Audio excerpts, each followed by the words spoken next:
Artemis, I was wondering if you'd seen my list. Well, I was gonna use it for the Audience Day Top 10 Hit...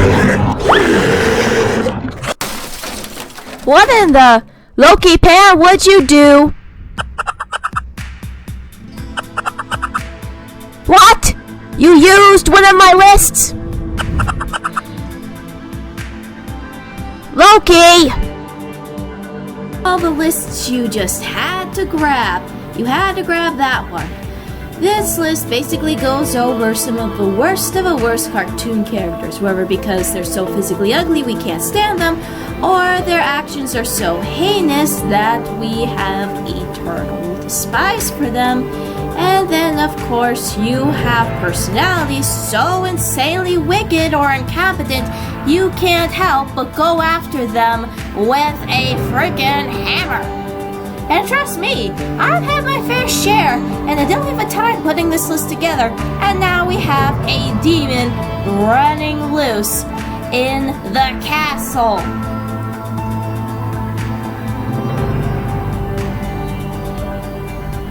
Well, you see, the thing about Joker is, not that Joker.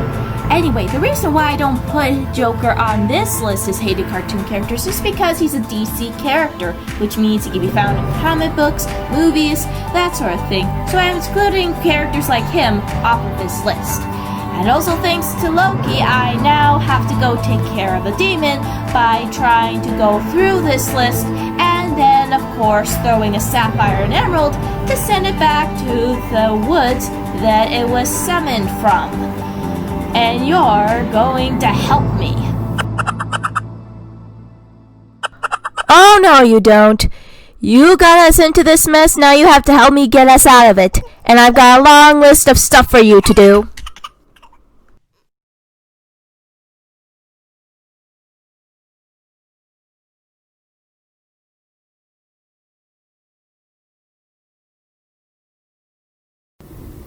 Now I know what some of you are thinking. What the hell am I looking at? And don't get me wrong, I don't mind some of the old-fashioned animation that's coming back into the modern age, such as we had with Spinel and the rubber limb hosiery style we had in the 1930s. So anyway, the reason why I put Uncle Grandpa number 10 on this list for a good reason. He is just not a very responsible person. I mean, aside from his design, he's also known to cause problems, then he does provide solutions. And even with some of the other antics that go on, he definitely creates a lot of awkward situations. And trust me, I can almost imagine so many people just screaming "yikes" in the background and try not to show it. And I would not blame you, ladies and gentlemen, for the same thing, but he's at number 10 because there are a lot of characters worse than him.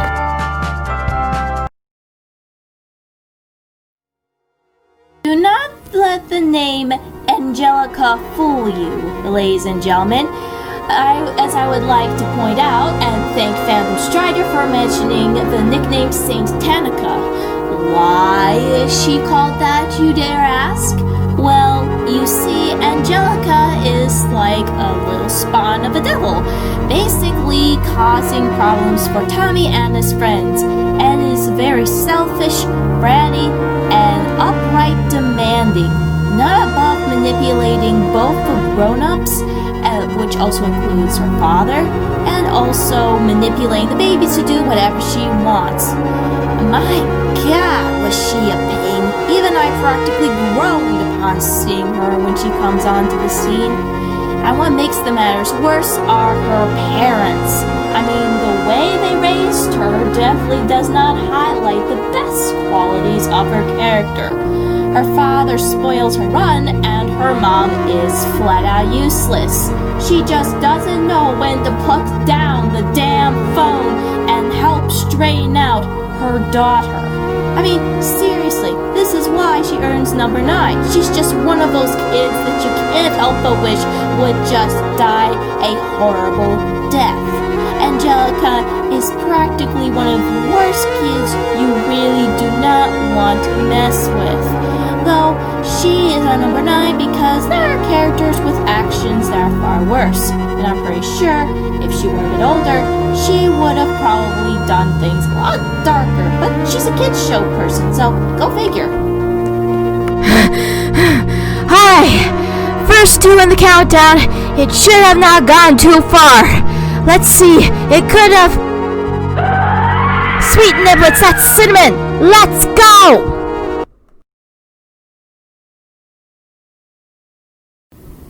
Oh boy, Christella and Clay.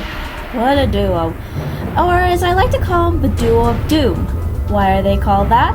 Well, it's because they like to give hell to people whenever possible. Mostly Tom, Kaz, and others. Clay is the most memorable of the duo for a solid reason. He's not above cheating to get what he wants. One of the most memorable moments is when he basically had to send Tom into the Lake Kennepo when he couldn't figure out what to do, and then of course sent Peyton on a suicide mission to get a scan of the chieftains in Marillion territory. What makes things worse is that Priscilla and Clay practically nearly killed Kaz and Tom when they were trying to go into the underworld to deal with the machines. Now, the reason why they're number 8 is because not only were some of these actions vile, but they weren't as well known as the other 2 characters that are hated. And another thing is that these guys really know when to be careful when crossing the line because they don't want to be kicked out of the attic. Though personally, if I were a writer of this show, I think I would have probably sent those 2 packing a long time ago. They're not above of cheating, robbing people of their skins, and is not afraid to try to send someone in suicidal missions.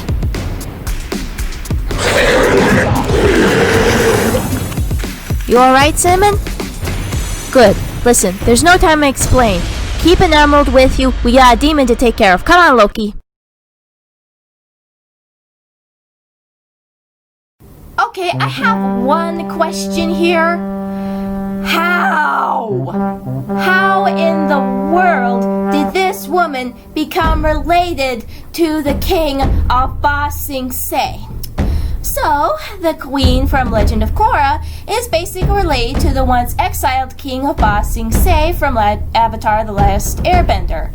However, unlike her father, she is very annoying, manipulative, and practically orders other people around because she just can.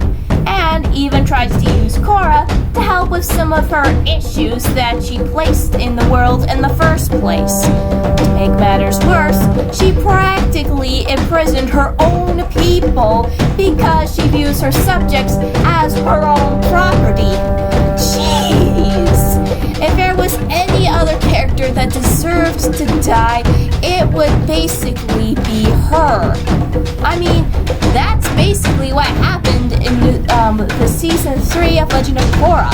Basically, she was suffocating up to the point where she literally lost air out of her lungs, thanks to the Red Lotus, and thus resulting in the anarchy that she had. I put her in this further up on the list because of her cruel, manipulative ways, which definitely backfire on her.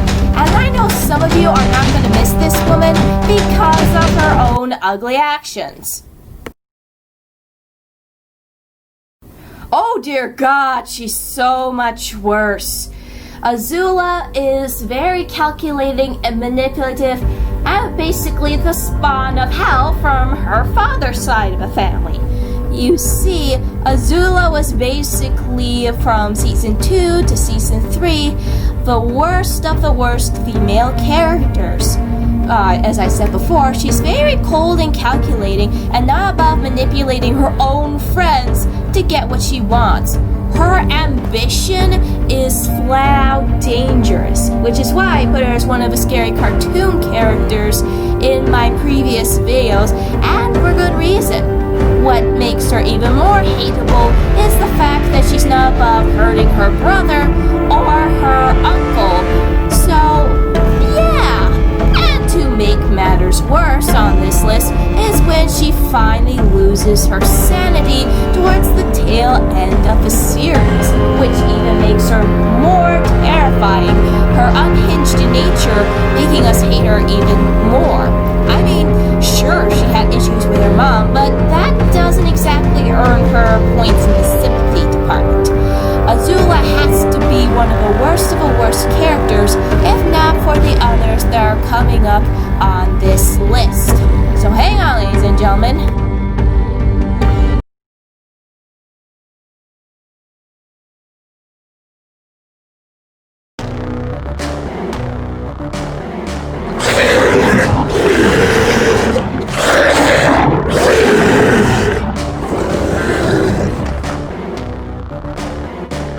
God, here we go. The top 5 hated cartoon characters. Maybe you had figured I would put Fire Lord Ozai in here because, true, Avatar's coming back. But aside from that, Father Ozai is basically the worst father in history. Basically, what Zuko did was try to stand up to his father's plan, but it backlashed, and thus getting scarred and exiled into hopes of finding the Avatar. So yeah, he basically screwed his son over, as well as his own daughter. To make matters even worse, he even decided to do a genocide of the Earthbenders, and practically wanted to call himself the Phoenix King. Thank God that Aang managed to put him in his place and took away his power. This guy was just cruel and abusive, even for the short amount of time he had in the series.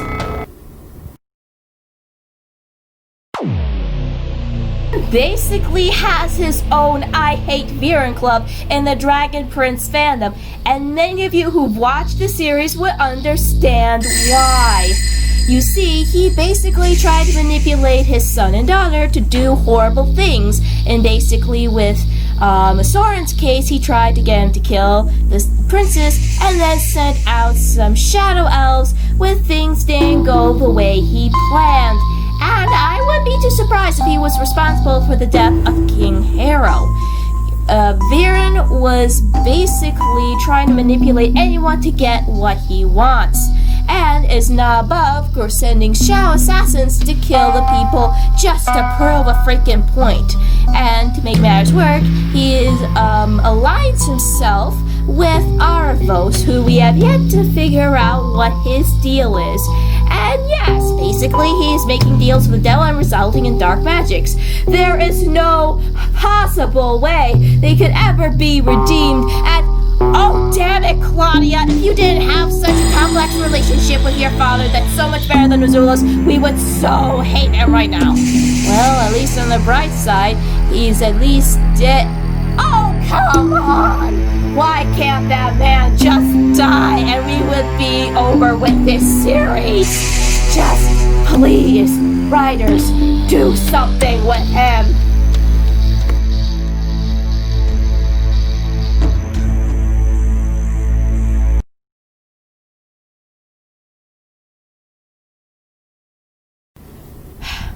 Bluebird is basically one of the hated fusion next to Malachite and Sugalite. For one of those reasons, it's usually because she is a fusion of Aquamarine and Eyeball. Usually Aquamarine is half of the reason why we hate Bluebird Azurite. You see, Aquamarine is a gem who's not above threats and manipulation in order to get what she wants. She can even twist deals up to her own will. But what makes Bluebird hateable is just of how insanely manipulative and dangerous she is. You see, when she started out in the episode Bluebird, she tried to cuddle up with the crystal gems and tried to turn them against Steven. Well, not technically, but just basically to soften them up to the point where they lower their guard. And as you would expect with these two, it blew up in their faces. Not in a horrible way, but what really pisses off people is just of how the short-lived, but still leaves an impression on us of that they're just manipulative, they're horrible, and they're not above threatening Greg and Steven's life. And many of us were feeling some satisfaction when Alexandra basically squashed the living daylights out of that horrible gem. But I still put her at number 2 because she is still a very dangerous gem, and we would have seen a bit more if that were the case.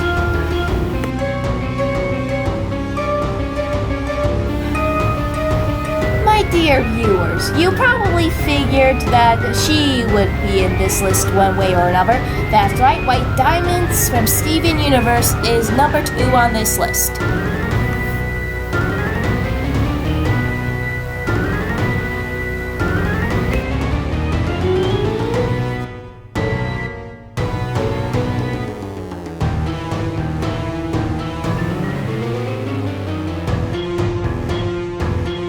Many of you from Steven Universe fans would understand why I put her at number 2.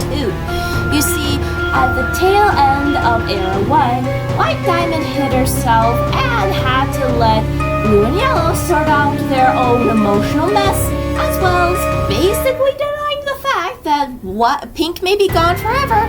To make matters worse, she was basically hurting them and turning them into her own zombies with her own mind control powers.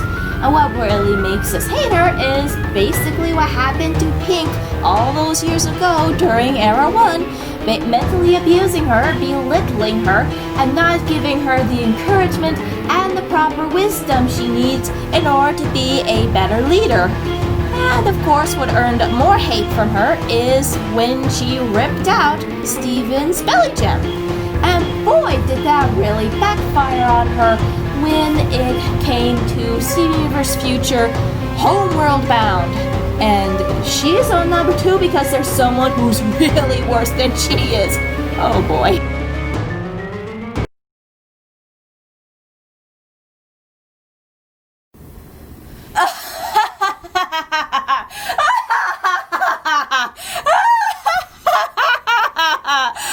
Oh dear God. Out of all the cartoon characters I had to go through the list, the number 1 spot was the most difficult to do, especially in She-Ra and the Princesses of Power. But there was one in particular in Season 5 that really skyrocketed onto this list, and that is Horde Prime. Horde Prime was basically a cold, calculating, heartless character in basically the entire franchise. He mentally and physically abused Hordak, which was one of his own clones, and was not above of trying to hold Catra and Glimmer captive and supposedly treating them as guests, but more like prisoners who have no will of their own whatsoever. What makes him even more terrifying and hateful is that he basically has the personality of Judge Croft Lowell from The Hunchback of Notre Dame, and then of course you have White Diamond's mind powers. How does he have that, you ask? Well, he basically used some special chips to brainwash everyone to do his own thinking. He says he doesn't take delight in destruction, but he's basically a hypocrite, wanting to kill off everything for the sake of perfection because he views emotions as flaws. He views living creatures as flaws. Though we don't know the whole backstory of it, I could care less.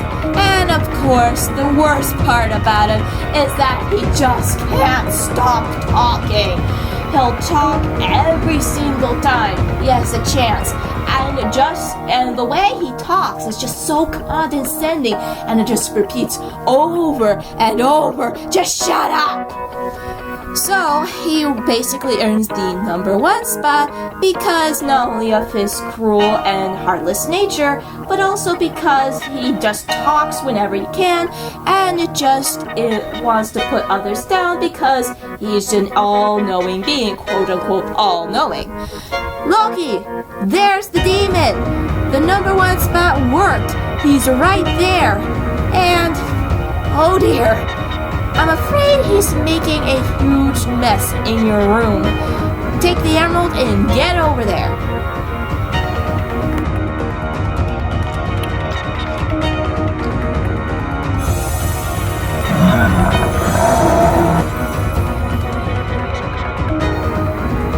Well, ladies and gentlemen, that wraps up this list.